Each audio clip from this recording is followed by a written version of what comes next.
4 detektif terkenal dari berbagai negara, berkumpul untuk menyelidiki kematian bos gangster Jepang.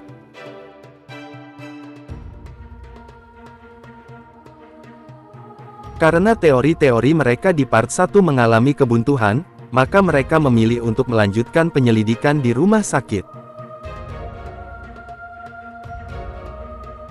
Di sini, mereka harus berpura-pura menjadi pengantar mayat, di mana si Udin sebagai mayatnya. Karena sutradara mengharuskan 2 perawat berbuat bodoh, Udin dan kawan-kawan berhasil lolos masuk ke rumah sakit. Segera, mereka mengambil mayat bos gangster yang siap disantap ulat untuk diperiksa.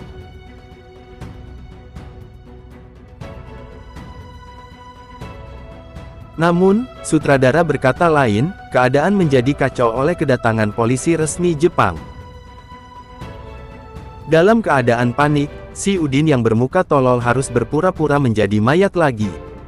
Lalu disembunyikan di dalam bangsal mayat, sedangkan kedua temannya bersembunyi dengan santai.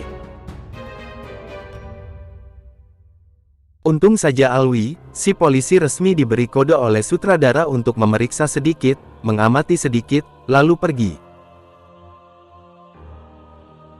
Di saat bersamaan, anak buah Slamet juga datang ke rumah sakit dan juga menyamar sebagai pengantar mayat, hal ini untuk mencuri mayat si bos ulat, guna mencari tahu penyebab kematiannya. Namun sial, mayat yang mereka ambil ternyata si Udin yang bersembunyi. Namun, mereka harus menyingkirkan seorang perawat karena memergoki perbuatan mereka. Lalu memasukkan perawat itu ke dalam bangsal mayat untuk menggantikan si Udin yang mereka kira si bos ulat. Tambah naas lagi, detektif dari kubu lain ternyata juga datang menyamar sebagai pengantar mayat untuk mencuri mayat si bos ulat. Lagi-lagi mereka berhasil masuk ke kamar mayat untuk mencuri mayat si perawat yang menggantikan si Udin, dan Udin menggantikan si bos ulat. Bahkan saya juga bingung bagaimana menjelaskannya.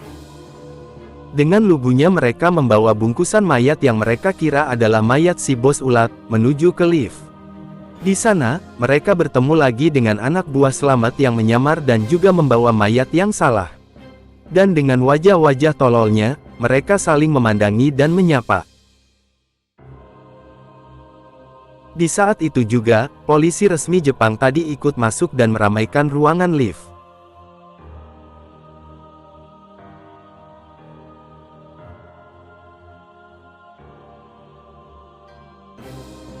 Udin merasa gerah, membuka sedikit kantung mayat untuk bernafas, membuat semua menjadi kaget. Suster pun mulai sadar dan bergerak membuat suasana di lift menjadi horor. Ditambah lagi lift yang tiba-tiba rusak dan lampu lift yang padam. Kepanikan mulai menghiasi suasana di dalam lift yang horor tersebut. Bahkan suster yang mulai sadar, kini semakin berontak dari dalam kantong mayat, membuat seisi lift menjadi gila karena ketakutan.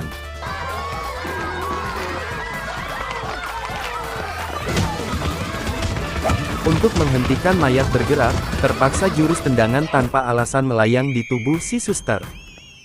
Udin, yang baru saja menghirup udara segar, juga harus menerima jurus Sasuke. Bertepatan dengan tumbangnya si Udin, lampu lift pun menyala, membuat mereka saling menyadari identitas semua yang berada di dalam lift. Mereka pun akhirnya saling mengejar. Nah, bila sobat merasa terhibur, silahkan subscribe channel ini dan juga nyalakan tombol loncengnya. Sampai jumpa di part 3.